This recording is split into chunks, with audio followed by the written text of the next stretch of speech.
You can add radiant damage to your attacks? I get 1d6 radiant. How do you get that? It's Divine Fury. Oh, that's sick. I didn't know your character was religious. We could have done something with that. He's not. No, he is. What's his god then? Uh, GPT, don't fail me now. no, I forget the name. D&D, dwarf I forget the gods. name of the, no. I thought Dwarven this out. I didn't god, just pick it for the Anthean. stat boost. Numbers No. is all that matters, okay? Guys, no. I worship the god of Yes. numbers. It was Yes. Tempest. It was Tempest.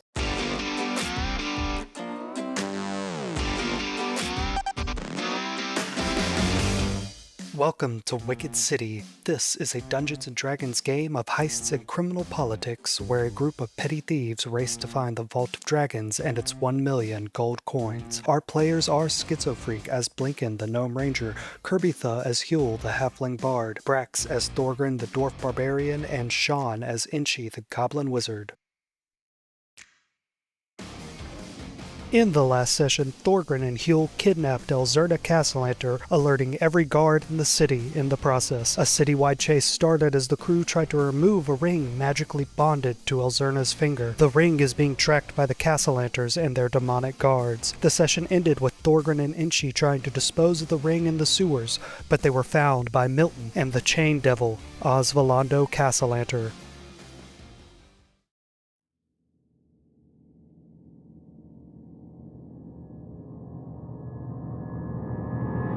A few weeks ago, at the Yawning Portal, we see the room that Galanis had rented for a week. It's empty and dark. Galanis steps inside, and he lights a cigarette and he uses the match to light a torch on the wall. He paces back and forth and he exhales the cigarette smoke and he says, "Gods be damned, I needed this to work.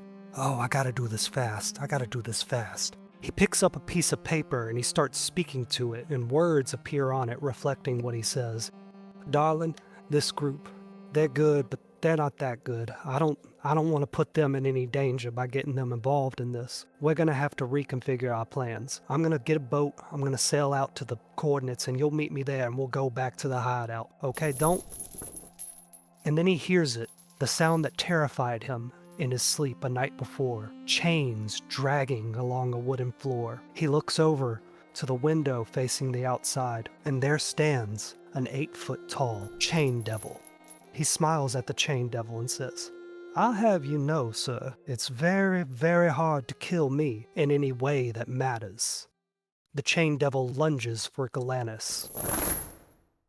Back to the present, on Delzorin Street, south of Troll Skull Alley, Milton steps forward and says, "Members of the City Watch. This member of the Xanathar Thieves Guild right there," he says, pointing at you, Thorgrin, "just kidnapped Elzerna Castellanter. Help me apprehend them and bring them to justice." Thorgrin, do you say anything? Sorry, did he name drop me? No, he pointed at you and said that you're a member of the Xanathar Thieves Guild, because you carved the sigil of the Xanathar Thieves Guild on Elzerna Castellanter's bedroom door. Yes, Yeah. I did do that. I'm going to, with one hand, pull my cloak over my face. And she would then cast Minor Illusion to be just the faint whimper of the girl. I'm going to grab what I'm assuming is Inchi by the scruff of his shirt, and I'm going to hold him out in front of me with my weapon to Inchi's throat. Get back! So it looks like Thorgrin is holding the girl with a weapon to her throat. Yes. Milton is going to very quickly roll an intelligence check to see if he can see through that deception. I'm going to set the DC at 18, and he only gets a +1. Yeah, get fucked, Milton. Yep, Milton gets a 15, so he fully believes you. And he says, "I encourage you not to do such a thing. I really encourage you not to do that."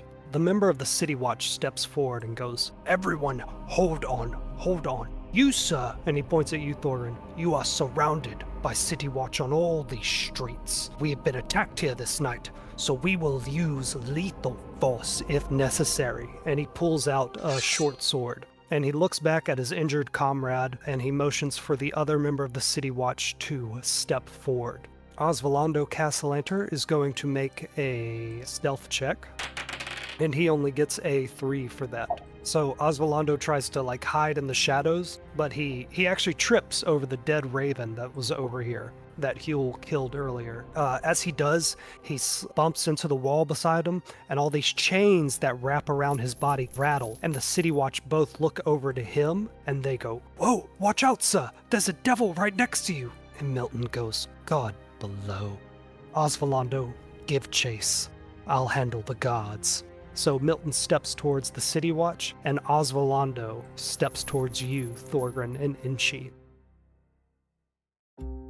Going over to Troll Skull Manor, Huel, you are with Little Inchi, Blinken, Aranax, and Elzerna. You're in the bar area of Troll Skull Manor. The ghost bartender Liff is behind the counter, and he looks at you as you all come in looking scared. And Elzerna says, "Oh, thank you all so much. Mr. Angel, what do we do now?" I'm like, Liff, there's got to be something non-alcoholic back there, right? You got apple juice. He like looks shocked at you, and then like looks under the counter and looks for anything that would be appropriate for a child to drink. I'm gonna say that Liff like reaches like way under the bar, and he pulls out like a half-gone bottle that says apple cider on it, and he uncorks it and sniffs it. And this bar has been closed for 8 years, so it is now alcoholic, and he sniffs it and shakes his head no. Okay. So I look around while this is happening and say to Huel, it's like, well, what do? We need to keep her out of sight, I guess, and I look around to make sure like no one's around and everything, kind of a little paranoid, making sure nobody's looking and stuff. Yeah, we should just keep her here for the time being. I don't know what's going on outside, but I'm not going to step outside there. I send the same signal to Aranax. I don't want, Aranax to be all involved with this. As you make that mental connection with Aranax, you notice that he hasn't been like leaving her side since you told him to protect her. Yeah. But his head is cocking around. You think he's like kind of like you, looking around for something. But when you share that mental connection with him, your vision goes blank just for a second, and you see nothing but darkness. Except every once in a while you can see bits of a street through these tiny gaps in the darkness. It doesn't really make much sense to you. And then you're back in Troll Skull Manor. You can roll to see what that was, or you can ignore it and continue on here. Yeah, I think I want to try to figure out what that would be. Insight or something, I don't know. You can roll insight to try and figure out what it was, or perception to try to decipher what you were seeing. Okay. I'll try insight, see what we got. I got a good score on that. We have a 19 total. Incredible. It was moving, so it wasn't an image from Aranax, because he can only Okay. send you still images. Okay. As soon as you start thinking about it, you remember the last time your vision was affected by that. It was when you were so close to Davil Starsong, and he was wearing that green emerald around his ear. And you, for a moment, were able to share vision with it, because it was one of Aranax's stone eyes. Okay. So it's pretty much sending me images of the stone. Like, I don't think it's like live action, but like, whatever happened in the past type of thing. Okay. Well, you remember when you saw it from Davil, it was live action. You Oh, were yeah. basically seeing what Davil was seeing at that point. Aranax is looking around, and Huel, where you are in the bar, Little Inchi leans close to your ear and says, "Wow, Huel, big night for you, huh? But the night's not over yet, is it?" He's gonna open up the blind just a bit so his eyeball pokes out. It's gonna be a long night, Little Inchi. He says, "Yeah, just remember, man, the boss would be happy to give you back all your, health and magic. You just gotta give him a little something for it." I'm assuming I'm not hearing this, so. No, yeah, he's whispering Yeah. to Huel. Like, what do you mean a little something? Like some money? Some gold dragon pieces? Yeah, if you have enough on you. Or, you could take out collateral against your future. Maybe a piece of your share of the Vault of Dragons whenever you find it. Like 10, 15%. It's a big ask, Little Inchi. Yeah, I know. I wish the boss could help you, but the way he is right now, he's got to get something to give something. Going back to Delzoran Street, Inchi, Thorgrin, roll initiative. Nice job, Inchi. Milton got a 6. 19. Osvaldo got a 12. City Watch got a nat 20. So the turn order so far: City Watch, Thorgrin, Inchi, Osvaldo, Milton. The two City Watch officers that are right here draw their swords and they face towards the devil and they go, "Devil, devil, devil, sir, watch out, sir, watch out." And Milton pays them no mind and continues walking straight towards them. The City Watch are surprised. They're going to skip this turn. Thorgrin, your turn. You have the minor illusion of Elzerna in front of you and your weapon is drawn. I'm gonna look at Inchi and say, I'm gonna pretend to drop you. I need you to run as fast as you can away from here. Give that ring to someone in the guild and tell them to hide it. Okay, yeah, I can make it. We need this ring gone. Okay, so I'm gonna cough really loudly, Okay. look at Osvaldo, shake my knife at him, and be like, I said no sudden moves, or the kid gets it. And I try to put like a bit of a voice on. Yeah, you can roll an intimidation check against the Chain Devil. 13. So Osvaldo was taking a step forward, but he hesitates. And when he hesitates, Milton says, "No. Get her. Kill them. Now." Thorgrin, what do you do with the rest of your turn? Fuck. I'm gonna whisper to Inchi, go. Run. Okay. And with that, I'm going to draw my maul. Okay. I'm just gonna take the dodge action. What does that allow you to do? Give them disadvantage, I believe it. Okay, that's great. That's perfect. So yeah, I'm gonna Alright. dodge action and make it look like I'm getting ready for a fight with the hammer. Inchi, it is your turn. What do you do with your invisibility and you're the one holding the ring? And she clutches the ring, and he starts sprinting for the Thieves Guild, following Thorgrin's advice. How do you want to get to the Thieves Guild? If you zoom out on the map, you can see that the sewer access point is back in Troll Skull Alley, so you'd have to run north and then east to get to it. Yeah, I'm just gonna follow the exact path laid out on that map. So you're dashing, Yes. so 60 feet, that would put you there. You run by the City Watch, but you're invisible and they're distracted, so they don't notice you. Osvaldo is going to close the distance to Thorgrin and dash over to him, and that is the entirety of his turn. The City Watch should get an attack of opportunity. So both City Watch are going to make an attack roll against Osvaldo. Both of them hit, so they're going to roll a d6 of damage each, doing 7 damage to Osvaldo. Thorgrin, when he runs up to you, the ground shakes as he steps up. His chains rattle, and they actually get longer and longer, unwrapping around his body, extra chains sliding off of his wrist and out of his hand. He runs at you like an animal. His posture says that he is going to attack you, maim you, and kill you with all of his might. And when he gets closer, he is a grotesque sight to see. There are chains wrapped around his mouth and neck and around his head, and they are bound tight as if they're holding him. And when he gets close enough to you to strike, you can see looking in his eyes, there's fear and sadness. Milton takes a calm, couple polite steps forward to the City Watch. Milton says, Now, boys. Need each of you to calm down." And as he puts his foot down softly, this green gas erupts from where he steps, and it spreads quickly all throughout the Zephyr Watch post here. And the members of the City Watch start coughing and gagging, and fear grips their eyes as this green smoke spreads through this area in a 30-foot cone. They cough, they gag, they heave, and they each have to roll a charisma saving throw. Ooh, none of them pass, and they take 4d12 necrotic damage. This attack is called Breath of Hopelessness. They take 34 damage. So each of them coughs, gags, they go on their knees, they try to crawl out of this area where the gas has spread, and then they throw up blood, and then they die, and their skin turns gray and fallow as they fall over to the ground, dead. Oh, And God. one says, "The things I do for my master."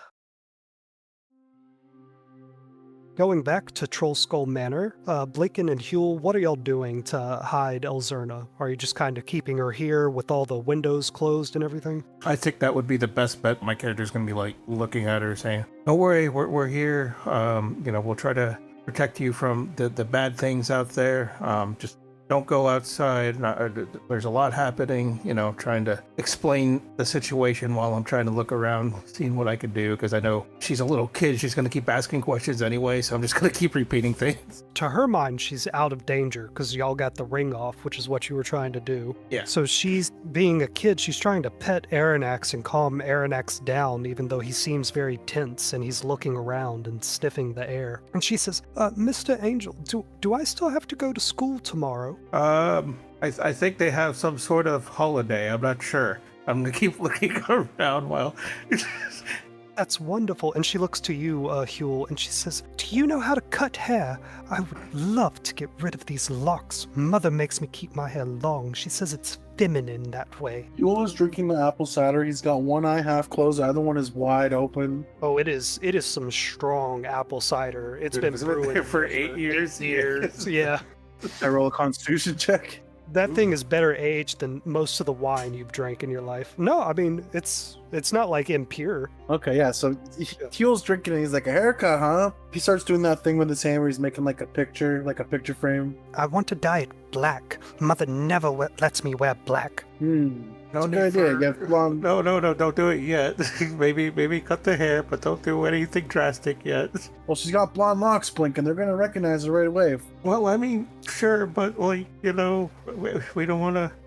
Do we really want to change her appearance? I mean, that's the thing. He's gonna get up. He stands up. He puts the bottle of apple cider like to Blinken's chest, and he's like, "Here, take a sip and relax." And he's gonna go over to the fire where the coal is, like fish out a piece of charcoal or like a bit of the black ash. He's gonna like crudely like smear it in her hair. He's not even gonna say anything. He's just gonna walk up and do it. She like kind of like looks excited. She has her like fists balled up tight and they're shaking like she's really excited about it. Like she's wanted to do this for ages. So Dickie does a couple more strands. He's like, "Look, we turn the mop black. They won't recognize her. The blonde locks are gonna see." Okay.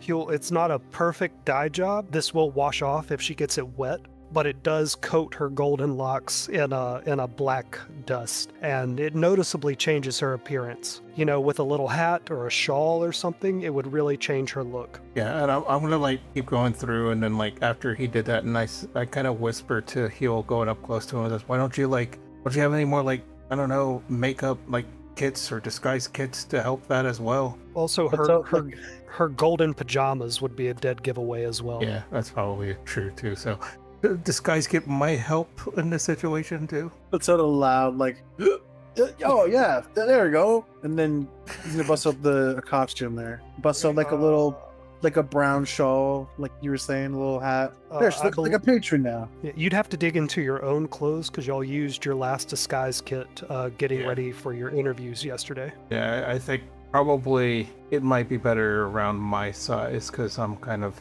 I would think I'm roughly the same size, right? Because I'm a gnome. How about this? Yeah, we're gonna give you a nice dress up, you know, and see, and then like I'm gonna I'll be right back, and I'm just gonna run outside, go upstairs and grab some clothes. I snatch my apple cider back from him before he does. Yeah. Blinken, did you take a sip of the apple cider? No, I was too panicked about like making sure I set up the room, you know, with no windows and shit. I don't have time for that right now. Blinken, you step outside to go to the staircase that leads upstairs, and when you step out, you think it's your eyes adjusting to the dark. You can't quite see anything, but then that vision happens again. Like it's mostly black except for these cracks in the blackness all over where you can see something through it. Roll a perception check. Okay. DC 10 this time. All right. It is a 12. You see the face of your friend Thorgrin, and you know that this vision is from now because he has his cloak pulled tight around his face and his beard is cut, and he looks scared because you are right up in his face. And then your vision goes back to normal and you're outside Trollskull Manor. I'm gonna keep going upstairs, shaking it off until I get the clothes to go back downstairs. Okay. You go get some of your work clothes and you bring them downstairs to Elzerna, and she can go change in the back storeroom with some privacy. Aranax goes with her to protect her. Of course, he is looking all over, and before he goes into the storage room with her, he looks at you and he sends you an image of the stone of Aranax, the blue stone with gold flakes in it that you found originally, and the emerald gem that you got from Davil in it. and then a red gem that goes into the second eye slot. Okay. A few moments later, you hear Elzerna say, "This is what normal clothes feel like? I can move. I can move everything. Oh my gods." Yeah, congrats. You look like a normal person now. And I like, Yeah. while I'm talking to her, I'm like waving hi, smiling, and I kind of quickly, send a whisper to, Heel while I'm standing next to him. It says, I think Thorgrim, I'm seeing visions of Thorgrim being in trouble. I don't know if that's actually real or not, but I don't know. I don't know if I want to go out there and help. What do you think? Thorgrim's always getting in trouble. He's like leaning with his one arm on his shoulder, like on the table. He's like, "Why are you leaning that way, Blinken? Why are you slanted? Sit up straight. You don't know what posture means?" Okay. Okay. So I'm just gonna like sit here then, and I'm like shaking it off then, and I'm like, you know what? Never mind. I'm just gonna I'll grab little Inchy by the neck, and you'll hear like that bird sound. Little Inchy. Like, if you go out, can you look and check on Thorgrim for us? He goes, "Yeah, I can do that for you, boss. No problem." How much is this gonna run me? How much do you want, Lily? Hey, when you cut her hair, can I have it? Oh God. His one eye that was closed opens up, and the one that's open closes. He's like, "Huh? Of course, yeah, sure. Perfect. That It'll sounds be like a great deal." for a nest for my bed. And he flies over to the door, and his imp hand comes out and turns the knob, and he flies out the door. Going back to the top of the combat order, Thorgrim, this chain devil is right up in your face, and it is getting ready to attack you, but its eyes look scared. What do you do? I'm gonna, in a quieter tone, be like, "You really don't want to help him, do you? You want to keep her safe, don't you?" He says, Sister, Safe, yes. no choice. Kill Milton, help me help her. No choice. Alright, well, nothing personal, kid. I'm gonna rage. And I'm gonna hit him with the hammer. roll your attack. Crit 27. Good God almighty. Roll that damage. God damn. Fuck. Alright, so Osvaldo has already taken 27 damage, and as you hit him with your hammer, you actually knock him over into this cart right here, and he stays steady on his feet, and the chains around him, where you hit him in the chest, loosen just a bit, and you can see something underneath those chains around his neck. There's one smaller chain holding some kind of red gemstone around his neck, and he says, Kill me. Save her. I still have an extra attack. "Motherfucker." Yeah, imagine me trying to balance out shit in Mass Effect, which I did very, very well. Cool. Can I aim attack this time? Yeah, sure. Cool. I'm gonna smack the necklace this time. I'm going to recklessly attack, Okay. with a 19. 19, so you're choosing to hit that gemstone, right? Not him. Yeah, I'm hitting the gem. Okay, go ahead and roll damage. 11. 11. As your hammer comes to it and connects, you feel your hammer and both your arms stop and immediately bounce back. Roll a constitution check. 2. Your mind is immediately overwhelmed with something. This vision of a woman dressed in an all-black robe with gold trim, a woman who you have seen around Waterdeep, Lady Growlhound, and she's talking to you, and she says, "Arronax, can you not see that I had to do it? The power that he put in these gold coins, it could be for all of us. I will be reborn as something truly terrifying and powerful." And then you feel this splitting pain in your left eye. Thorgrim, when you come to it, you have been thrown back 5 feet as your hammer bounced off of this gemstone, doing no damage to it or Osvaldo at all. Whatever that gemstone is, it is incredibly powerful. Well, that's a little spooky. Inchi, your turn. And she continues to sprint for the Thieves Guild. 60 feet will put you actually right by the corner of Troll Skull Manor. As you're coming out, you see little Inchi flying past you. Do you say or yell anything? You know your companions are inside the manor. Inchi trusts little Inchi a whole lot less after the used cart salesman conversation not too long ago. While continuing to run into the Thieves Guild, he just flips off little Inchi, knowing that he can see him while invisible. Yeah, but you're running past like the windows of Troll Skull Manor. Do you want to try to yell anything to your friends inside? Yeah, sure. As Inchi's running by, he pops open the door. Hey guys, bye, you gotta go. And then he continues running. Okay. It is Osvaldo Castellanter's turn. He's standing by the cart, and he says again, Kill me! Save her! and he lunges towards Thorgrim. He is going to use Animate Chains. Thorgrim, a chain lunges out from his body towards you and starts wrapping itself around your legs and your arms and your chest. It is going to try to grapple you. So we are going to make opposed strength checks, and he gets +4 to his strength rolls. Okay. And I should beat him up because he's going against you. No way he got a fucking 5. God damn it. 18. Another chain sprouts out from his body, doing the same thing. God damn it. 24. Another chain comes out. There we go. He got a 21 on that one. 22. Damn it. He can do this 4 times. That's So why I another chain balance it. comes out. Yes. 21. I balance. 22. Fuck you, you I can piece do of this all shit. day. See, Fuck. again, as a Fuck you, player, as a player, Do this all day. I'm gonna say it again. As a player, you're creative. As a DM, fuck you. Look, the worst part is that +7 with advantage is just base barbarian shit. Oh, fuck you piece of fucking dog shit. So he spends his whole turn just throwing chains at you, and you don't even slither out of any of them. You just pull yourself out and swat it aside and break one of them. Fuck you piece of shit. I agree. And No he buffing says, him up after the combat started. "No, try me. Be a smarmy piece of shit and watch me do it." Please. I'm so mad. I felt so bad about trying to do it 4 times to you, and now I don't. Brax does make beefy boys, though. He does. He does. I'll give it to him. He got me. He got me in the first half there. So we're going to break out the second half.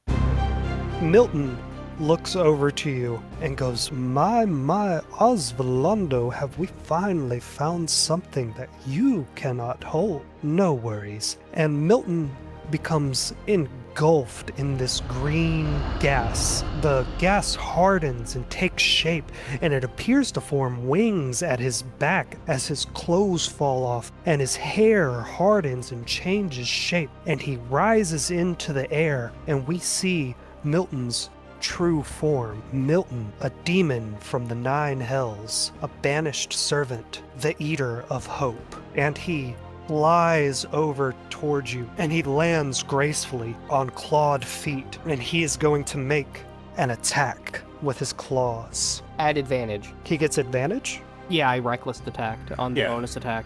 You're a fair player, Brex, thank you. So he got a 2 with that first one. No, go Yep. ahead. Oh, Roll fuck again. you. Roll again. Fuck you. The DM rolled a natural 20. No, don't roll again. Don't roll again. He lashes out at you with a 3-clawed hand, and the first one misses, and he looks angry, and he puts a little extra oomph into his second attack, and this one hits you right across your chest. 1d8 plus 4 slashing damage, so 12 damage, piercing, and now we'll roll his necrotic damage, which is 2d6. It's crit hit, so double. Hee hee. Wait, sorry, I take 24 total before necrotic? 24 slashing. Now we're gonna roll the necrotic. No, it's halved Don't worry. because double. I'm raged. We're gonna do this one step at a time.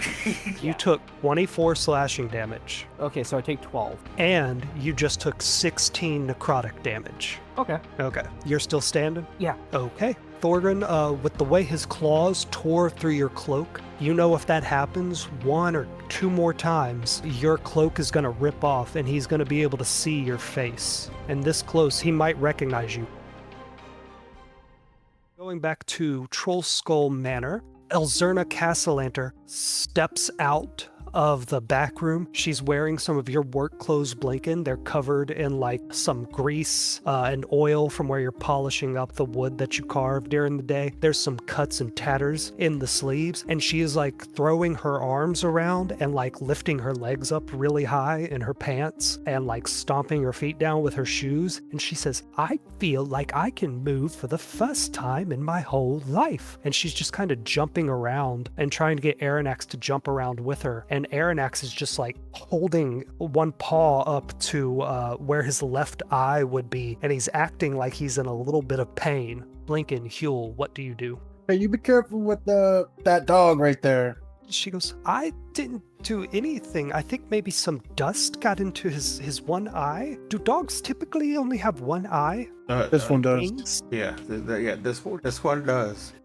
Interesting. Can I get a dog? Sometime, but you can't get a Cyclops dog like this one. The other dogs are going to be different. Yes, there's a whole kinds of different species and breeds of dogs. This is like a one of a kind, once in a lifetime kind of dog. Says, I want a shiny dog. But then she just like hops around some more, an easily distracted and happy child. Okay.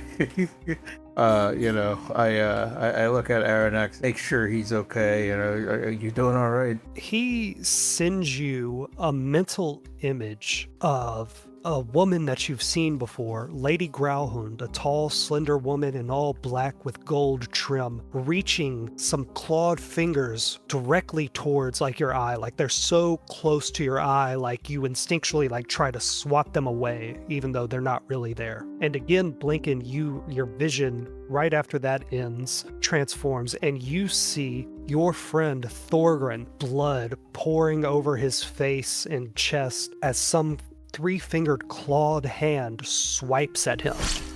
And then your vision is back in Troll Skull Manor. And then I'll curse saying, you know, I'll look at Huel. I think our you know, Thorgrin is in trouble. I'm seeing not really good images of what's going on with him. After seeing all that and everything going down, Inchi popped in, right, and said something to us, and then Yeah, went he back said out. hi and bye. Yeah, Yeah, Was that little Inchi or actual Inchi coming in to say something? that's actual. that was Inchi. actual. That was big, Inchi. Oh, sorry, Blinken. I don't trust your judgment. You're a little off the sauce right now. I'm gonna go outside and go help him. I'm gonna give him the bottle of apple cider. All right, I guess I'll take a look. I'll keep an eye on her then. I'm not necessarily going outside. I'm actually gonna go up to like. Is this part of the building right here? Is this? Yeah, that's like a porch area right there. And you can see your friend Inchi running off towards the direction you know the sewer entrance is at. Aren't they still invisible? Oh yeah, he is. Yes, but I've said So- multiple we times, just- y'all can see each other through your magic, because y'all are friends. Oh yeah, true. And y'all all technically have a mental connection through Aranax. That's how I'm going to explain that in canon. So yeah. Alternatively, you could just hear Inchi's I want a nap come from that direction. He was gonna look left and look to the right, and he's like, "Not now, mind." He's gonna smack himself a few times. He's like, "Now's not the time for a nap," and he's gonna go back inside.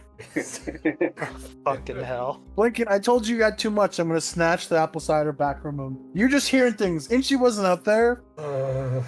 I'm just gonna at that point I'm gonna look around and I'll be like, look, you stay here with her. I'll look and see what I could do in the meantime. And I look around. Do you have any makeup or something? Huel, do you have makeup? Do you put on makeup before you go on stage? I want to say he does, but I'm not really seeing anything. Well, I would think that you have I like don't- a costume kit, if anything, right? yeah, he's got that like 80s rocker glam thing going on sometimes, not all the time. Jesus Christ. Only when Okay. he's like, not, he doesn't have it on right now, but So you have enough makeup to like give Elzerna some basic makeup. It won't have the same stat effects as like a disguise kit would. Like you could make her look like dirty a little bit, make her look like she hasn't been eating perfectly her whole life, things like that. Use that on her just in case, all right? Because I'm gonna go out there and see what the fuck's going on, all right? Just keep an eye on her, and for the love of God, stop drinking that apple cider.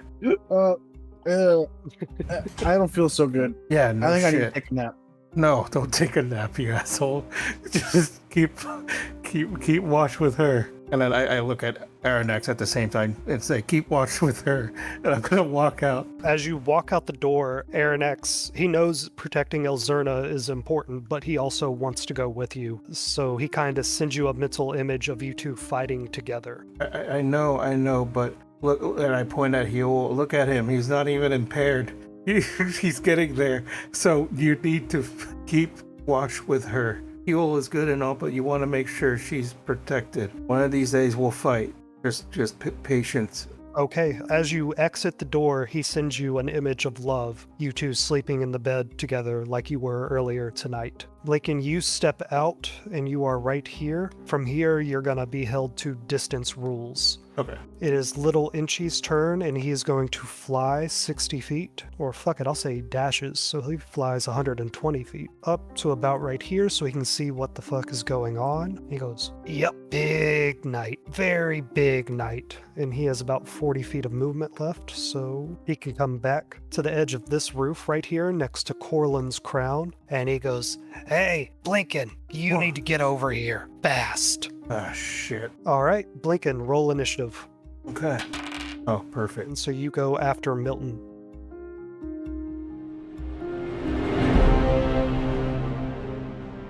Going back to Delzorin Street, Thorgrin, it is your turn. You have a chain devil on your right, the banished servant, Milton, on your left. What do you do? Well, I like my odds. Osvaldo, I'm going to attack him. Give it your best shot.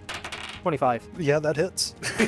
for 16. I don't know if Chain Devils are vulnerable to radiant damage, but if they are, 4 of it was radiant. You can add radiant damage to your attacks. I get 1d6 radiant. How do you get that? It's Divine Fury. Oh, that's sick. I didn't know your character was religious. No, he is. What's his god then? It was Tempest, the greater god of war. He's the lord of battles. He's also known to be worshipped by Bandit. Okay, cool. Yeah, he's a neutral god. Okay, sick. So 16 damage to Osvaldo, bringing his total damage for tonight to 46. That's just the first half. Oh, god damn it. Second Let me check attack. Osvaldo's health real quick. 18. To attack. I That's a don't hit. think it's AC. 14. 14, bringing his total damage tonight to 60. As you hit him again, those chains around him rattle and shake and fall away a bit. Inchi, it is your turn. You keep running towards the sewer. Yep, that's about the gist. On your next turn, you'll be able to reach the sewer, okay? Sounds good. As you approach, you can kind of see some torchlights and you hear some city watch saying, "How long do we have to stand guard at this sewer entrance? It sounds like there's a commotion on the other side of the alley." Their captain says, "A member of us was attacked here this night, boy. We stand guard until we are relieved. You listen to my orders or the Blackstaff's, no one else." It is Osvaldo's turn, and he is going to use his chain multi-attack against Thorgrin. I'll get the strength saving throws ready. Well, no, he can only do that animate chains thing once per short rest. Oh. I used it all on you. He could have done that to 4 different people, but I wanted to fucking grapple you. His first attack +7 to hit, so 16. Does that hit you? 16? Yes. So that's 2d6 +4 slashing damage as he kind of just whips a chain at you. 7 damage. The next one, he kind of takes a step back and flings one of the chains that has a blade on the end toward you. His next attack was a 24, so that hits. So it's Yeah. another 2d6 +4. That is 13 total damage. Oh yeah, you're enraged. So you would have that round down, so 6. And he says, "Milton, Elzanra not here." And Milton says back, "Yes, but I want this member of the Thieves Guild."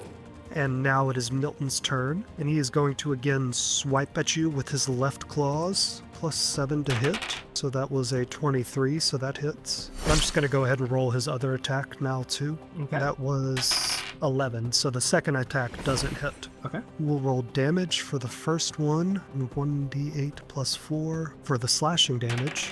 So 12 for the slashing damage, so 6 for you, and then we'll do the necrotic damage, 2d6. So you took 9 damage that turn. You still standing, Thorgrin? Yeah. Blinken, it is your turn. I guess I'll, dash as far as I can, so that's like probably like end up around here. Little Inchy sees you dashing off that way and says, "I'm up here to the high ground." Good point. I start redirecting here.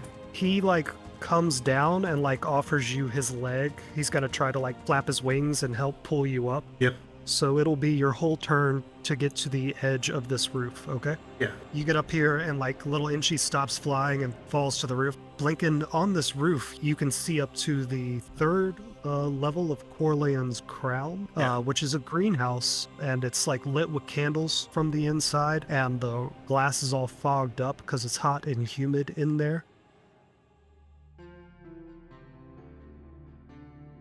Okay, Huel, you are in Trollskull Manor with Elzerna Castellanter, and she is trying to like throw Aronach's wooden cup or something to get him to fetch it. And you can see like Lif like, he's kind of like, he doesn't like people throwing his stuff around, but he knows that it's important to keep Elzerna distracted. And so he's like tense about it. He looks to the left, looks to the right, looks at what's happening, and I'm gonna walk up and give her a bell. It's gonna be like a cowbell. He's like, "Oh, I'll teach you a thing or two about music, but if trouble happens, use this." Ooh, and she like starts like clanging it and like hitting it on a table, like using it like a drumstick. She goes, "Interesting, very nice. Mother only lets me play the piano.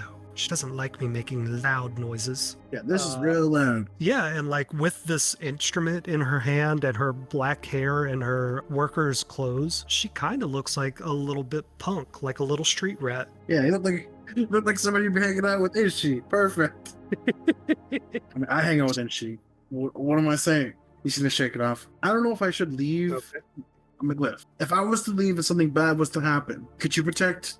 Lift breathes in and his hair goes like straight up and his eyes and mouth start glowing white, and he goes back up to that huge size he was when y'all first fought him, implying that yes, he can defend and he will defend a child. He's torn on what to do. Like I said, I don't really want to leave in case something happens, you know? Mm-hmm. He's gonna be sitting looking like somebody antsy looking out the window, you know, somebody like waiting for a package, or like a nosy neighbor looking at the blind. I'm just gonna be looking and watching for like any sign of Inchi or blinking. I'd even still be inside, like just peeking out the blind, you know what I mean? Like not fully outside, but like a peeping. Yes, you can see Blinken like crawling over the edge of this roof right here. I told him not to drink too much. Blinken's gonna get hurt up there. Blinken, you would have gotten another quick vision. You've been seeing this black with like gaps in it. There were chains blocking your vision, and now there's only one or two chains like in front of your vision, and you can see through whatever this is that you're looking through. Your friend Thorgrin and this winged devil with black skin and gold armor and giant gold horns standing in the street as both this chain monster and this devil attack your friend. Thorgrin, it is your turn. What do you do? Well, we're gonna go for our first swing at 25. Okay, 25 at Osvaldo. Yes. Okay, that hits. Okay. Osvaldo has resistance to bludgeoning damage. I just noticed that. Okay. That's 20. Jesus Christ. So resistance means the damage is halved. So that's attack 1. Second attack. Thorgrin does not die here. He knows his future holds greatness. He's gonna recklessly attack. Okay. So, for 25. Yep. That would be 8. So Osvaldo has taken 64 damage tonight. That is it. That's your turn? Yes. Let's go over to Inchi. Inchi, you're dashing towards the sewer, right? Yes. As you're dashing there, you get close. You see that the sewer, it is open. There are 3 City Watch standing about 10 feet away from it, keeping guard in all direction. So the area is well lit with torches, but you are still invisible. I think Inchi would like to cast Minor Illusion Okay. in the opposite direction. His voice will just yell out, "Ah, shit." Just the sound. Okay. That comes from up there. That distracts all the guards. They kind of rush up towards it to see what that was, and your path to the sewer is clear. Yep, and she just sneaks right on in. All right. You climb down into the sewers.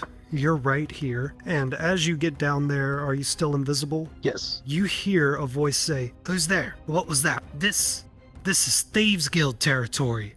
And you hear the familiar voice of your friend, Kickin' John. And she drops his invisibility in waves. Oh, hey, John. John like hops over to you and he says, Inshi, there was some dwarf with a human girl down here earlier speaking your name. He told some Kinku to go tell Xanathar about you or something. What's going on, man? What's going on is I need to destroy this ring. Is there anyone in the guild that can destroy it for me? You need to destroy it? Man, that thing looks valuable. That looks like real gold. We could pawn that. We could, but I was just told to destroy it. There's magic on it, so we need to destroy it. So y'all removed the magic from the ring, but because it's a unique object, they can still track it. So it doesn't have any magic on it. Oh, okay, gotcha. All right, do you want this ring then, John? He says, oh, hell yeah, I want this ring. Here you go. He says, so okay, man. Why are you trying to get rid of it? I don't have a lot of pockets, you see, and she just kind of pulls out his pockets. His dagger's clattering to the floor. Yeah, I don't got the space for all that. Roll a deception check. DC 10. 7. Kicking John says, you stole this off of somebody, didn't you? They're gonna come looking for it, eh? Yeah, that's what happened. You still want it?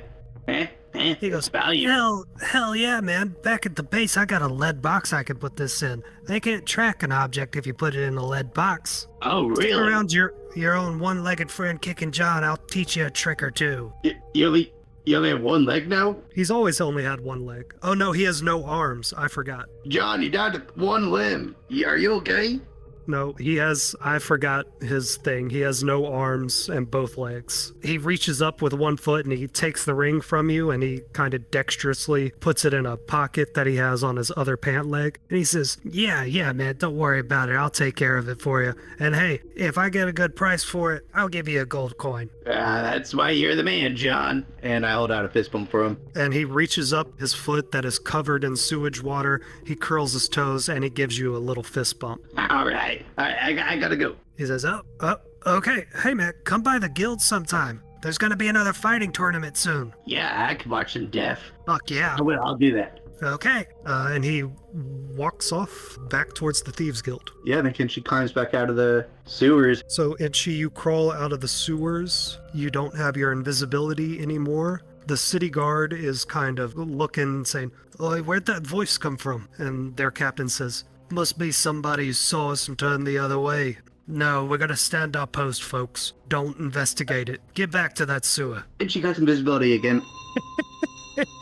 All right, and that's the end of your turn, my man. Okay. Going back to Oz, Volando is going to raise one of the chains that he has that has a hook on the end, and he is going to throw it at you, Thorgrim. Okay. He got a 19. Roll his other attack as well. He got a 10. That does not hit. We're going to do 2d6 plus 4 for damage. So that is 9 damage. So half that is 4. Okay. And it is Milton's turn. And he says, "Why do you mortals cling to life?" And he swipes at you with a claw, getting a 25 on his first attack. Another claw gets an 18. Those both hit, don't they? Yep. So we're going to roll his slashing damage first. 2d8 plus 8 for both of them together. Oh shit, you got lucky. 12 damage, so 6 slashing damage. And now the necrotic damage, 4d6. So 9 necrotic damage. Okay. Still standing? Barely. It's been 3 turns since he did his Breath of Hopelessness. Going over to Blinken. Blinken, what do you do? Well, I'm gonna have to run across the roof there to reach where I need to go. So I'm gonna go ahead and dash across. I look down and I guess I'll see this mess happening. I will say that if you do the 30 feet, which would put you right here, you will have line of sight on at least Milton. Okay. Well, if that's the case, I'm gonna look at Milton, and obviously I don't know if that's Milton. It looks like a fucking demon. So you see this 8-foot tall winged beast with black skin and 3 claws for hands and hooves for feet, with these gold bands around its chest and arms and these big golden horns, standing attacking what you know is your friend Thorgrim. So what I'll do is, as a bonus action, I'm gonna do Ensnaring Strike. Okay. So obviously that means with every attack I do for a minute, I'll have the chance to try to wrap the creature with vines or whatever to get him restrained. Activate that, and then I look and I'm like, shit. I'm gonna pull out my bow. And I guess I'll shoot at Milton. Yep, Okay. This demon creature that's 8 foot tall. I'm gonna Roll do your that. attack.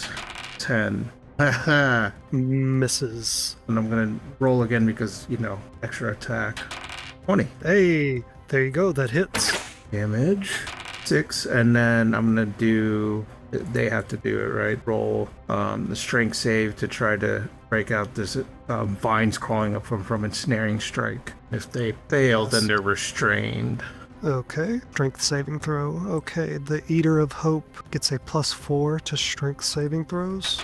A 14. Yep, that passes, yeah, because it's a 14. Okay. And Milton looks about for where that attack came from, but he can't see you from where you are on the roof, Blinken. Yeah. Can you do anything else this turn? No, I guess that's it. I'm just gonna try to duck as close as I can to the roof when I shoot at him, and then end my turn. Okay. Little Inchy spends his turn waddling up next to you, still out of breath, and he goes, looks pretty bad down there, Blinken. Do you think you're going to be able to handle it on your own? No, I'm not making any deals with you. We're trying to help.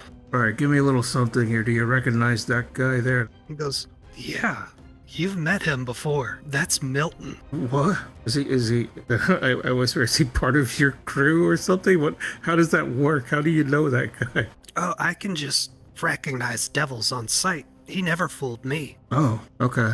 Well, that's not good. Plus, he's pretty famous down there, banished servant and all that. Fantastic. Great to know.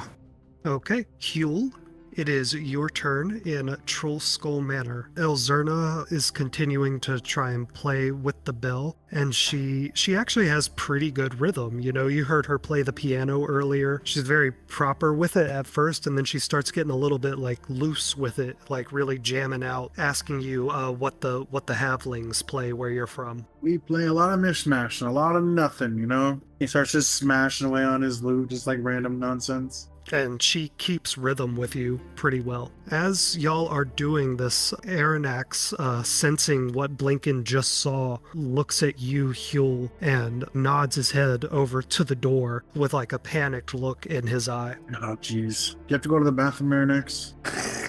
Shakes his head no, and he bares his claws and point his head at you and then to the door. Fight, scratch, fight. Oh, he's gonna pick up the apple cider. Lift, take care of the place while we're gone, okay? And he's gonna slam the door. He's gonna stop in the window, look and tell Elzir, anything happens, ring that bell, and I'm gonna run. Okay, roll initiative. Oh yeah. 14, that puts you right after Thorgrim. Okay, Huel enters combat. Alright, we have all the half pints in combat now. Going back to the top of the order, Thorgrim, it is your turn. So, I'll let you take a guess at what my health is right now. I'm betting it's pretty low, so your cloak is in tatters, it's about to fall off of you. You are bleeding from slashes to your chest, your arms, your face. The chains have slammed into you repeatedly. You are out of breath. Do you say anything badass?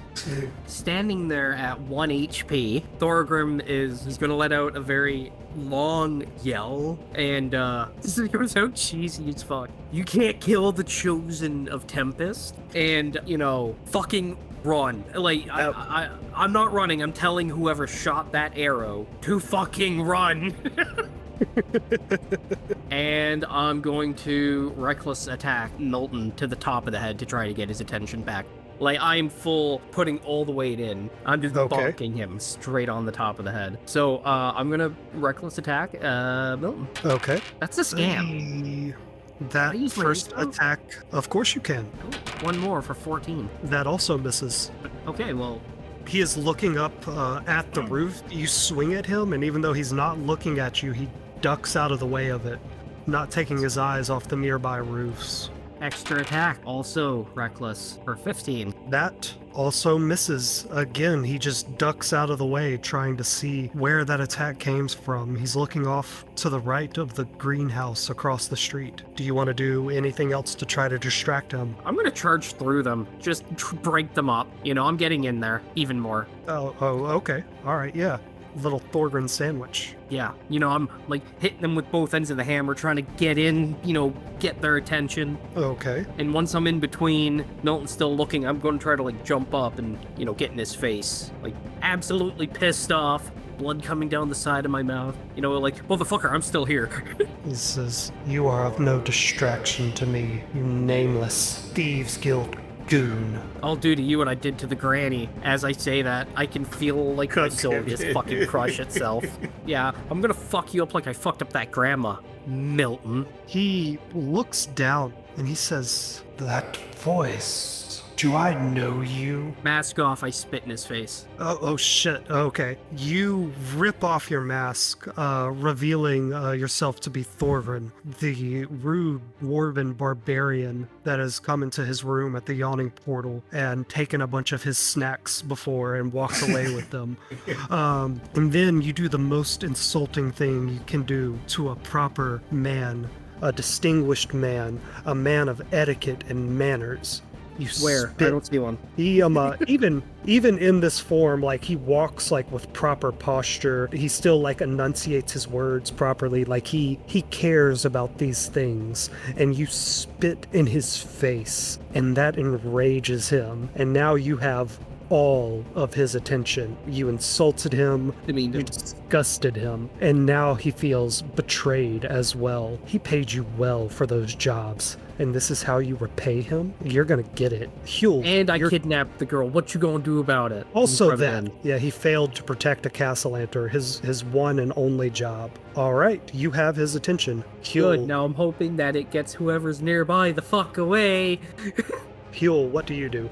It's silly, but I'll move up 60 feet. Okay. Huel, as you round this corner, you can see this green mist hanging over the ground. It is dissipating as you look at it, and inside the Zephyr watch post, which is just kind of like a building with a roof and a bunch of posts and tables where the City Watch sit at, you can see the dead bodies of 3 members of the City Watch. The mist is just in this area with the green box, so the right side of the road here is clear to walk through. And then this is a little porch area right here. So you have line of sight on your friend Thorgrin in between an 8-foot tall chain devil and some demon that you've never seen before that's also 8 feet tall and winged and has gold bands around its arms and these giant gold horns on its head. You would have just heard what Thorgrin said. Run!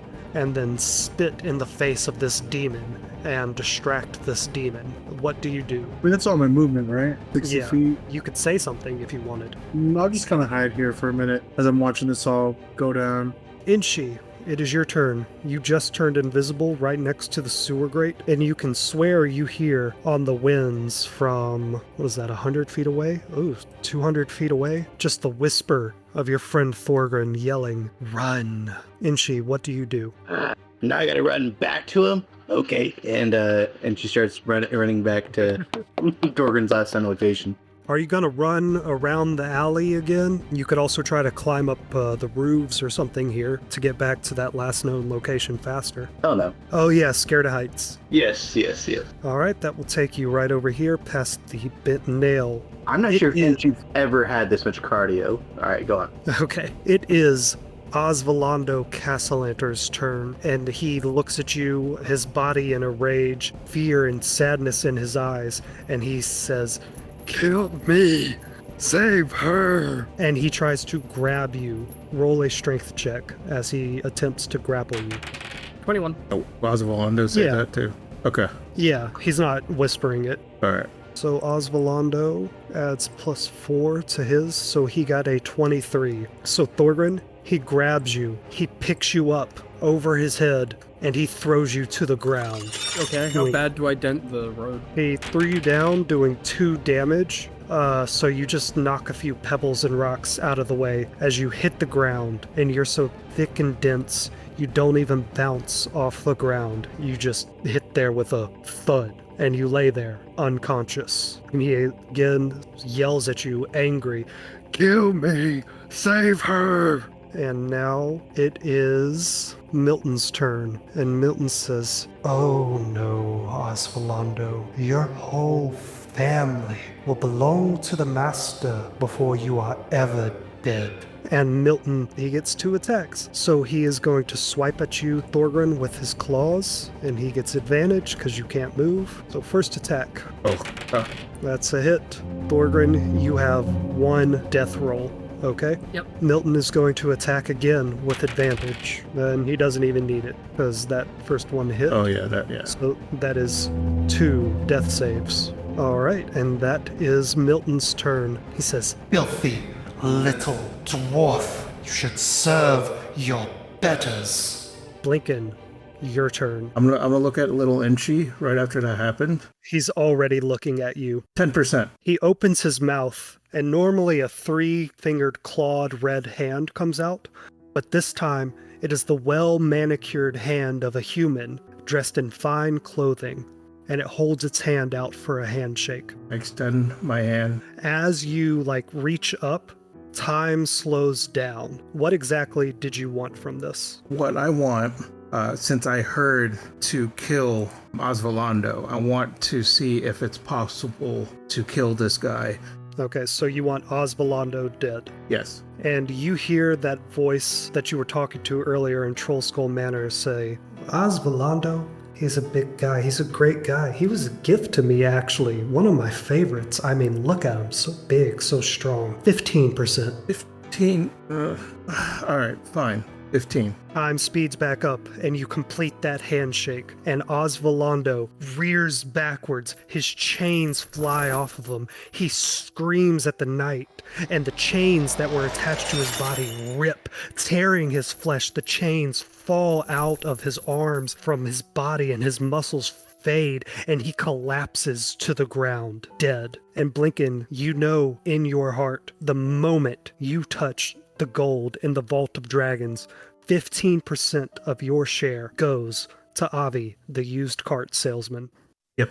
Milton steps back. What in the hell's just happened? That hand goes back into little Inchy. Blinken, you've done nothing but talk this turn, so you still have your actions. I'm gonna hurry up and go back towards the other side so that I'm going towards the manor at this point. Milton is still there over your unconscious friend. I'm not gonna shoot at him. I don't want to draw attention. So I'm assuming with Osvaldo dying, he's going to panic or something to go away from this body. So that's what, my character's brain is thinking anyway. I'm hoping the shock and awe would distract him at some point. But I'm not going to step out there and just shoot at Milton because I don't know if I'm going to be able to beat him or not. So yeah, I'm going to go back here. And then I see Huel and I'm going to try to wave at him. Huel, get over here. Okay. Who said that? Huel, you can react to that on your turn. It's little Inchy's turn. He stands up and burps a little bit. He's just going to fly up here to get a good view of what happens next. Thorgrim, it is your turn. Roll a death saving throw. If you fail, your character will die. That's success. That is a success, so you have 1 success. Thorgrim, that is your turn. Oh no, I would like to bleed on Milton's feet. Your blood is pooling around you, especially since he attacked you twice when you were downed, and he is looking around trying to figure out what the hell just happened. And you wouldn't know it, but absolutely some of your blood gets on the hooves that he has for feet. Huel, it is your turn. You just saw your friend Thorgrim go down and get attacked twice by this winged demon, and then this chain devil pretty much just exploded and collapsed to the ground lifeless. And then you heard the voice of Blinken go, "Hey, Huel, what do you do?" I'm Blinken. What are you doing up there? I would react with, I dealt with one guy, but the other guy's still standing. Yeah, Thorgrim's still standing up there. A little more like laying up there, too. He seems powerful. Are you able to do anything to, I don't know, distract him or something so we could hopefully pick up our friend there. He's gonna look in his left hand. He's like, I got this apple cider I could offer Milton. Oh, God. And he's gonna pull out his lute. He's like, or I could play him a song. Oh, God. I'm gonna move 30 feet up this way. Okay. Exact. First things first, I'm gonna use Healing Word. Oh, sick. Oh, nice. Yeah. At maximum cast at Thorgan. Hopefully it rolls good. He starts singing a song. He's like, apple cider, sitting under the bar for centuries. And he starts singing. Okay. And I heal him for 17. Oh, shit. Boy, That's a good roll. that's very nice. I'm sorry, Thorgan. Blinken was acting up drinking apple cider, but I'm here now. But could you hear a loud sigh from Lincoln? Thorgrin, as you were knocked out, having lost consciousness, pretty sure you were going to die, what would Thorgrin have been thinking of in his final moment? Being a avid worshiper of Tempest, okay, finally, because, life is one big battle, and he happened to die in a battle. He thought he was going to go to the good fight, the eternal fight. In your head, you would have heard swords clashing against armor, horses like neighing and rushing through the sounds of battle, and you would have heard a loud, Going up against two demons. Now that's the way to go out, son. But I don't think the mortal realm is done with you, is it? and you breathe back in, and you are lying in a pool of your own blood on Delzorin Street. Little Inchi, in his raven form, caws loudly, getting Milton's attention, and then he says, Milton, a disgrace below, a disgrace above. Good job, man. Really good job. Lost Osvaldo, lost Elzerna. Just go ahead and throw Tinzero out a window, why don't ya? Inchi, what do you do? I assume, and she's still like running to where that's off. Thorgan. Yep, 60 feet would take you about right there. So you are passing by Troll Skull Manor. Yeah, no, he's running. That is your turn. Milton looks around. He just heard the singing from Huel. He just got mocked by Little Inchi. And this person that he thought he had killed is now breathing beneath him. And he goes, You mutts. You disgusting, filthy mortals. Where's Elzana? Where is she, dwarf? I didn't hear no bell. And he, in a moment of panic, is going to cast Locate Object to try to find out where that ring is. He waves his hands in front of him, a few sparks leave his clawed fingers. He says, Back underground, running me around in circles, mocking me to my face. I will not be a disgrace. he can't cast a spell and attack on the same turn, so he is going to try and fly up into the air about 30 feet to get a better view of the battlefield. But Thorgrin, that gives you an attack of opportunity. Yes, I am going to attempt to grapple him. Hell yes. Let's do some rule lawyer shit about pinning the wings of a winged creature. So I'm going to roll athletics to grapple. Hell yeah. 16. +4 to his strength, 17 total. I really wanted to give that to you, man. So you reach out to try and grab one of his hooves, but your fingers slip off your own blood, and he flies 30 feet into the air. Lincoln, your turn. I got ensnaring strike still. I'm gonna look up in the air. And you have clear line of sight on him now, but that means he has clear line of sight on you. Yeah, that's the problem. I'll tell you what, he's distracted, he's looking around, he's in a panic. Thorgrin threw him off balance a bit by trying to grab him while he was flying up. You get advantage on this attack. I'm gonna pull out my longbow and I'm gonna shoot with advantage, and I have the ensnaring strike. On 21, that hits. Oh yeah, that definitely hits. Strength save, what does he have to beat? It's gonna be a 14 strength save. Yeah, he passed that. He passed that again, but go ahead and roll your damage. Yeah. Ooh, max 11. Nice. 11 damage. Okay, so he has taken a total of 15 damage tonight. And I'm gonna shoot again, because extra attack. Okay. I'll just roll it normal this time, right? Yes, sir. That misses. 14. Yep, that one misses. Alright, so I'm gonna go ahead at that point. I'm gonna move after I shot. I'm gonna try to go down here, jump down and hide under something so he doesn't see me. after I shot him. Okay. All right. That is the end of Blinken's turn. Thorgrin, it is your turn. Milton is 30 feet in the air. You are prone. You can see that Osvalando's dead body is beside you. All of his chains have disconnected from his body. Those chains Well- with knives and blades on the end. That's convenient, because I'm going to grab one, Okay. stand up for half my movement, and I'm going to use the chains to wrap around his leg. Like, I'm going to try to grapple him with the chain. All right. I'm going to call that a dexterity attack. As a barbarian, can you use your strength? Oh, improvised weapon attack? Yeah, it would be strength. Okay. Or dex, if you want to consider it finesse. I'll consider it finesse. Yeah, go ahead. Hurl those chains at him, boy. Alright, well, I'm going to bonus action rage. Hurl chain at him to try to grapple him. God damn it. I forgot to specify, sorry. So, finesse is optional. I'm going to choose the strength anyways. Sorry, champ. Okay. Crit for 27. Fuck yeah, dude. So you managed to, wrap those chains around his ankle, and there's a blade on the end, so it actually hits him for damage. Osvalando's chains did 2d6 damage, so go ahead and roll that. I'm going to roll 2d6 plus 1d6 plus 6. Okay. 1d6 is from that radiant damage I told you about.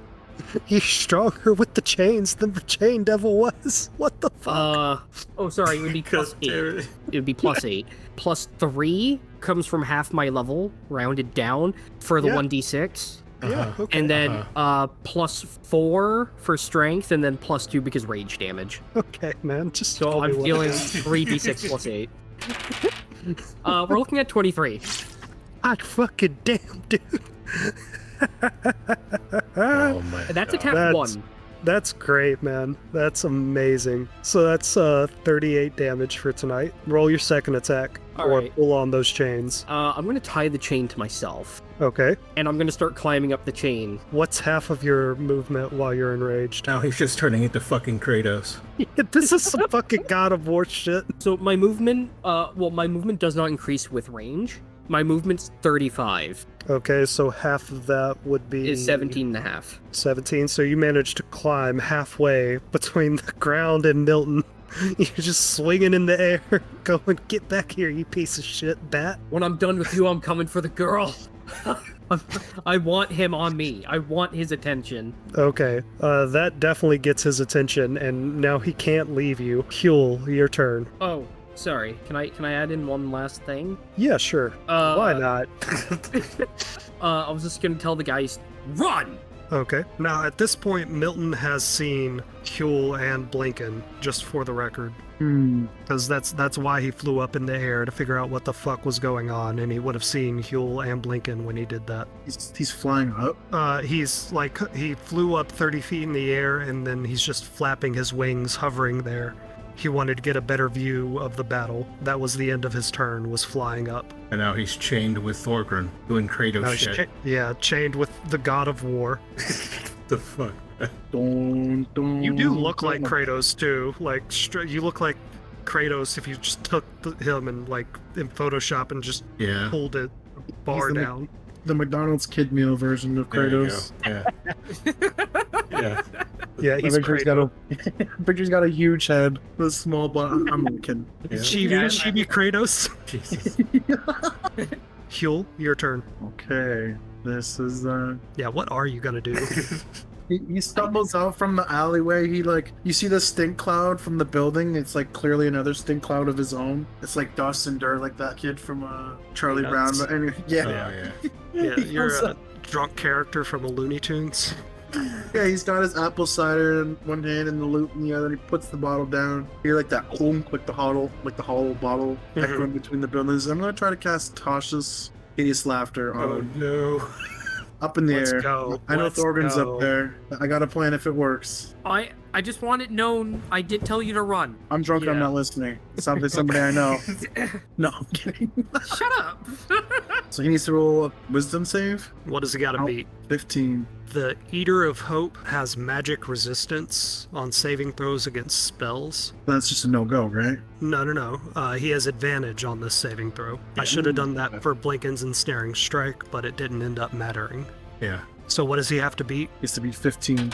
And a 19. You made it. That passes. Does that do anything if he saves against it? No, it just fails. And I'm just sitting underneath looking up at Thorgren in case something happens. Like, he's doing that thing when you're like, you crunch a little bit and you put your arms out if you're going to catch someone. Yeah. Don't worry, Thorgren. If you fall, I got you. And that's my turn. Little Inchy, for his turn, he steps out of his crow body and he opens a little window in the greenhouse and he plucks a few berries and he just sits down and he eats a few while he watches this crazy ass sight in front of him. A God of War spectacle. Inchy, your turn. You're gonna dash, right? Always. You pass by Blinken. Blinken, because of y'all's mental connection through Aranex, you can see Inchy's magic, and you know that Inchy is running past you. Inchy, you see Blinken. Do y'all say anything to each other? I mean, I'll probably say something like while he's running by, it says, "Watch out for that thing," and then point it up. And she didn't even notice the devil, so he skids to a halt and looks up. I got rid of the ring. Does that help? Immensely, actually. Good. Alright. Also, and I point up to that devil again. That's Milton. No, it's not. They're just wings. I just get like a face palm. Inchy, completing your dash will bring you right here, okay?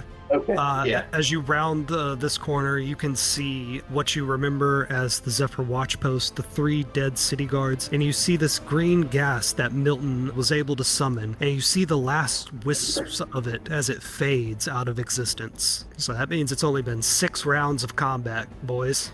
It is Milton's turn. He is 25 feet in the air. Thorgren is attached to him with a chain. So he is going to spend his action trying to get the chain off from around his leg. So he is going to roll a strength check, but because it's dug into him with the blade and because it's under tension with Thorgren's weight on it, he is going to have to get a 20 to get this off.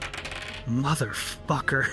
Oh, shit. So Milton is able to pull at the chain and pull at it, and he reaches down with his other hand to pull it off, and with all his might he is able to loosen it just a bit, and the chain slips off and he holds it in his hand, and he lies over here and he drops it, dropping Thorgren right on top of Huel. Huel, you said you were going to try to catch Thorgren if he fell? Oh, yeah. I'm going to cast, as a reaction, Fitterfall. Fetterfall. You cast that on Thorgren, and Thorgren's fall rate slows to a safe pace, and Thorgren, you land on the ground beside Huel. That is Milton's entire turn. He is still 25 feet in the air. Blinken, your turn. Okay, so if I step out, can I still see him, up in the air? Because I'm like right, over where I'm at. Yes, so 25 feet in the air. Around there? This first level porch. So yeah, you'd be able to see him in the air if you Okay. step out from around this corner.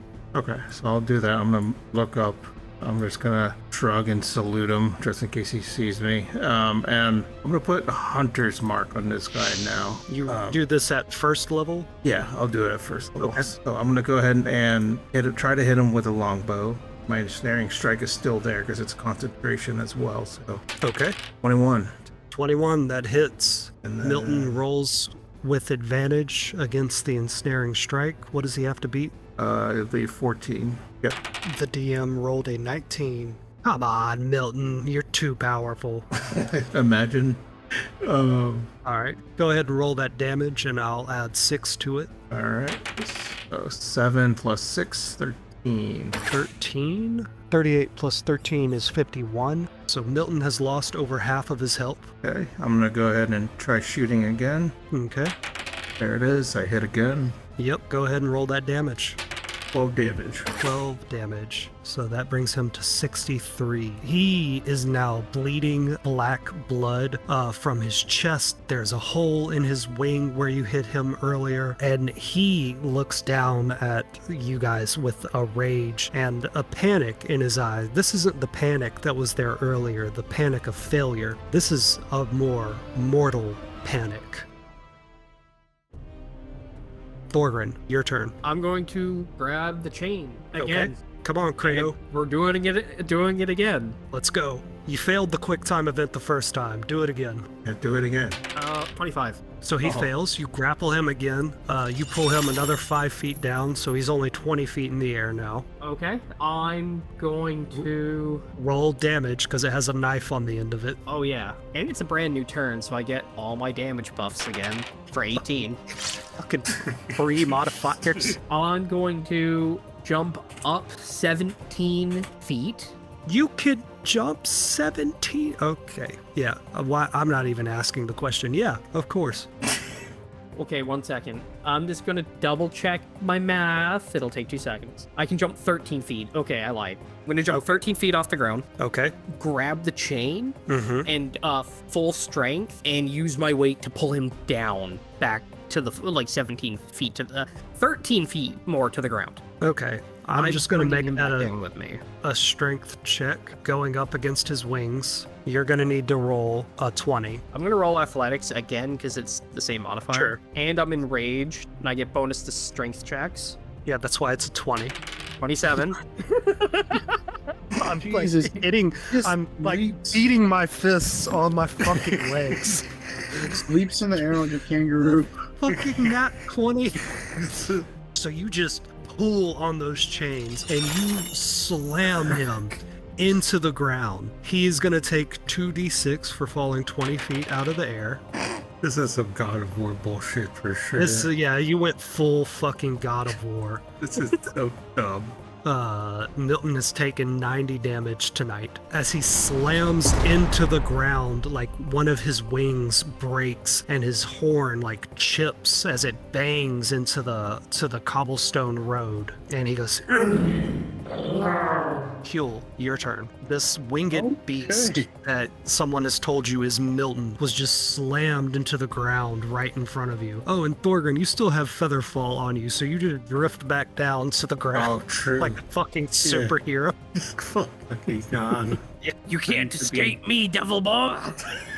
Fucking Kratos. Boy, I'm gonna move 20 feet this way. Oh, hold up. That would give him an attack of opportunity. It would. Yeah, he could take it. All right, he's going to swipe at you with his claws. That's a +7 to whatever he rolls. Oh, God! 20 Oh, on you, no. dog. Oh, no. Oh, no. I was like, yeah, I could take it. No, I'm not sure. So we're going to roll 2d8 plus 8, since it was a critical. 18 slashing damage towards you, Huel. Oh, God. And now we're going to roll the necrotic damage. Oh, no. So 2d6. So yeah, you took 22 damage. Oh, that's rough. That's real rough. I And it's like right at your ankles. He's like stumbling away with he grabs the apple cider ball and he gets hit. It's like, oh, that's not Milton. I told you to run! He's mine! You hear him like strum his lute. It sounds like a guitar, like a dun. You'll see him turn, does the anime thing where his eyes are all dark and it gets light when it turns and he looks. Hell yeah. I'm gonna cast Thunder Wave at the maximum. Uh-oh. At the last- maximum. My last 3rd level spell. You start strumming as it gets crazy. 21 damage? Huel, you pick up your guitar, you take a swig out of the apple cider bottle, and you strum, and a shockwave echoes out from your guitar, and it reaches Milton as he like tries to get up and reach another claw out for you. The wave hits him and he's pushed back into this wall right here, and the wave just continues to blast into him. These metal bands on his arms rip from his sides. That horn of his that was chipped earlier, it cracks and shatters, and bones in his chest begin to break as another shockwave hits him. And then your final shockwave hits him, and his skin peels back and black blood splurts all over the wall. And when the shockwave ends, Milton's lifeless body collapses to the street.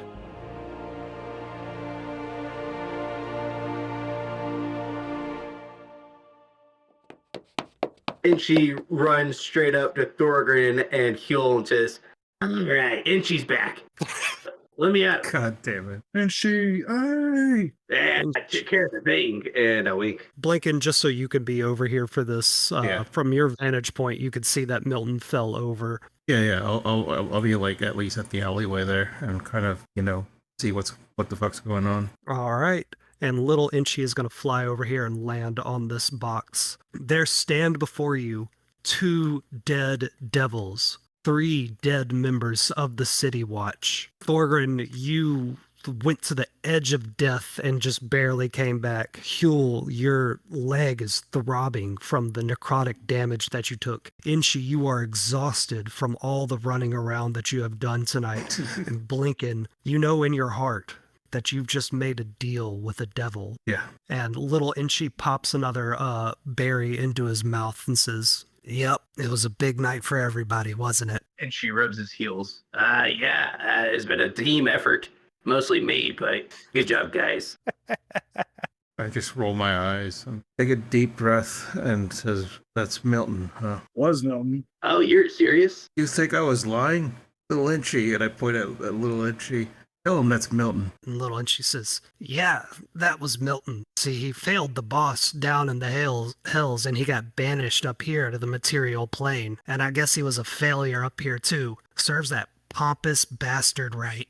I didn't think you were lying to me, Mr. Blakey. I just thought you needed glass. That's interesting. And then she pokes at it. So Milton's body is lying in the street. Those gold bands around his arms and legs and chest are glittering and gleaming in the torchlight where they're not covered in his black blood. Osvalando's chains are all around the street. Blinken, as you breathe a sigh of relief and close your eyes knowing that all your friends are safe and Elzerna is safe. You close your eyes, and when you do, your vision doesn't go blank. You can see all of you, even yourself, standing in the street. Your vision seems to be coming from where Osvalando's body is laying. Yeah, I was gonna say, like, after a brief, break there, I'm gonna, I would think that I would see that it's still active, so I would probably walk towards the body and see what is wrapped around this chain or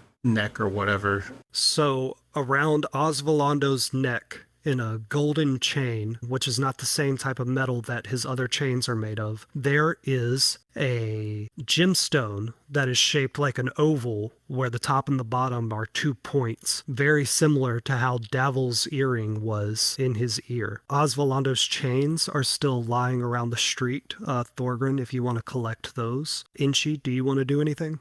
And she's still poking at the chain devils. He's very intrigued. These chains made out of this infernal heavy metal all have knives or hooks on the end of them, and they're just scattered laying out in the street. You're poking at the chains and they don't do anything, but they feel hot to the touch, or warm to the touch, and they smell of sulfur, and they're covered in a bit of blood and skin because they were ripped from Osvalando's body. Huel, do you do anything? He's kind of just standing around drinking. He's like looking at the body. Milton's body? Milton's, yeah. You want to roll a perception on him? Sure. I go up and I poke him a few times. Yeah, you're drunk. You can see that even like his claws and like his hooves and even like these little claws on the edge of his wings, they're also all made of gold. Morgan, what do you do? Well, I actually do go gather his chains. Okay. I'm gonna. These are 4 30-foot long chains. Okay. They're infernal chains, so that makes them magical. Yes. So yeah, I'm gonna go get the chains, and as I'm doing that, I'm wiping the spit and blood off my face. Like, look at Milton, look at the gold, really look at the gold. Roll a perception check on Milton. 11. Okay.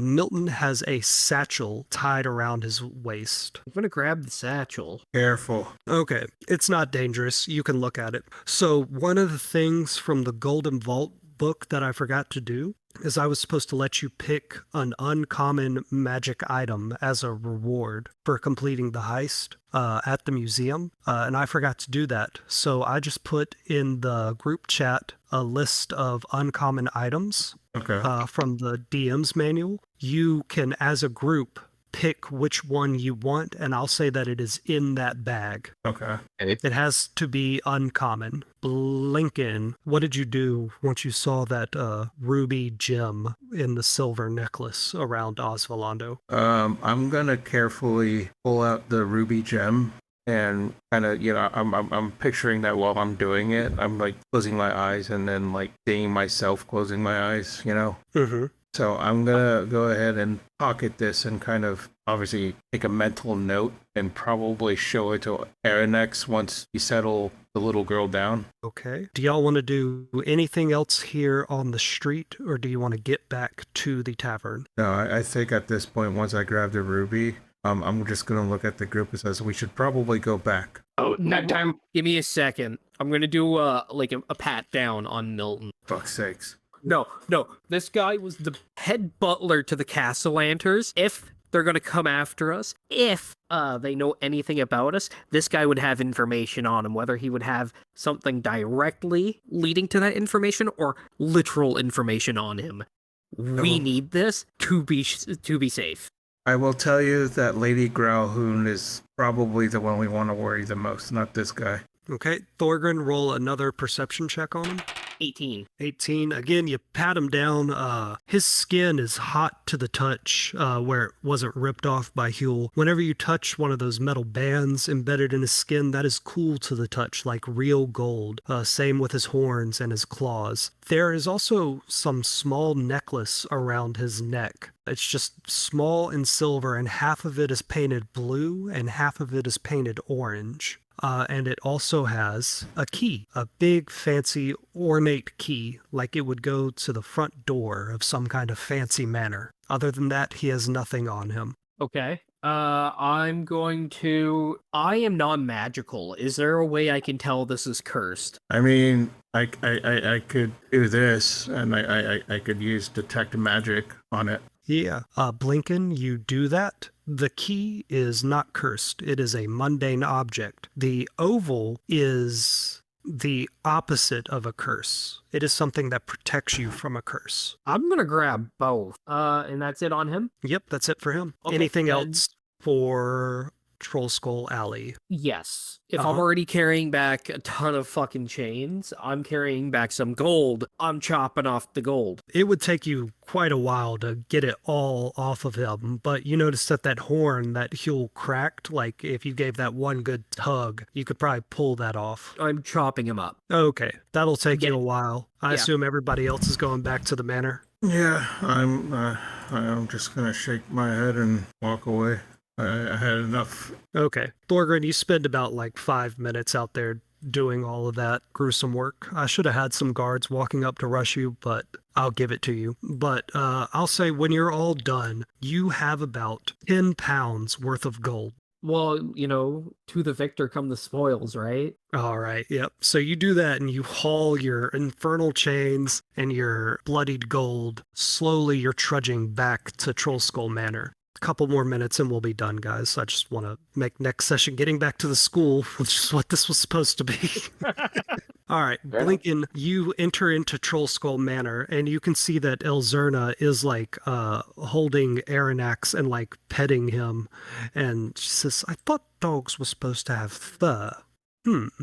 Interesting." As you open the door, Aranex like wiggles out of her arms and comes running up to you. Blinken, what do you do? I said, "Here you go, doggy," and I hand him the ruby red ruby gem. All right, just like last time, he sniffs at it. He like touches it where his mouth is, and then he just buries his face in your hands. And as that happens, you all collectively share a vision. You see again the Xanathar telekinetically using a knife to pull a purple gemstone out of the stone of Aranex. Then you see Victoro Castellanter and Amala Castellanter using a magical knife to tear out the ruby gemstone from the stone of Aranex. And then you see the Doom Raiders, Davil, using a knife to pry out the emerald gemstone. But then you see something else. You see the human, your friend, your betrayer,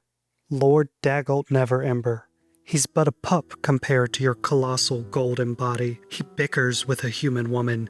He's unsure now, in these moments before they steal your soul. "Please, Aranex, understand," he says. "We've trapped it in the coins. We have to protect the vault. We have to do this. We need your power." Dagult slinks away, too afraid to watch what the woman will do. It's just you and her now. Your oldest companion, so small in her human form. Together you both sailed the skies over Faerun when the mountains were young hills, watched the ancient cities crumble, only to be replaced with the buildings of mortals. She was the most glorious of red dragons, and too cunning, even for her kind. Now she walks on two legs like a mortal, pretending to be the noble Lady Growlhound. She places a human hand on your face, not covering even half of a scale. Her eyes meet yours, unafraid. This is what's right for Waterdeep, Aranax. I promise you that. Your soul will not be trapped in vain. Even your bones will find purpose. She whispers while reaching her hand toward your eye. I've taken 5 coins for myself. I'll take its power into me to become something terrifying and powerful, to make them fear the dragons again. Rest well, my friend.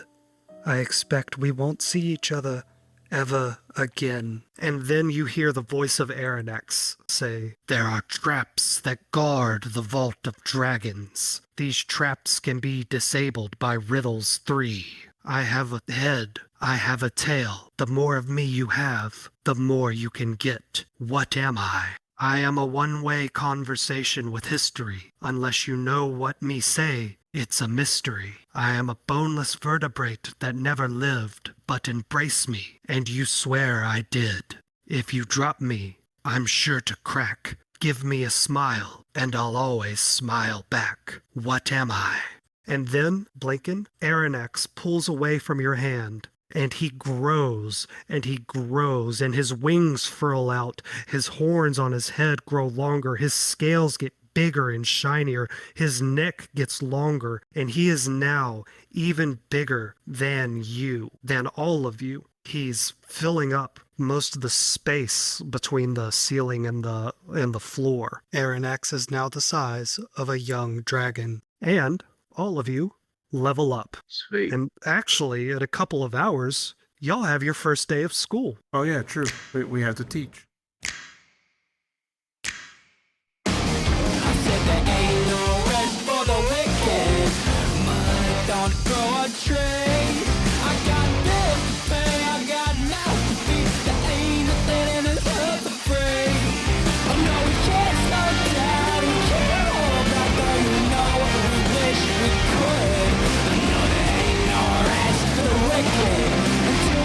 Our eyes for good.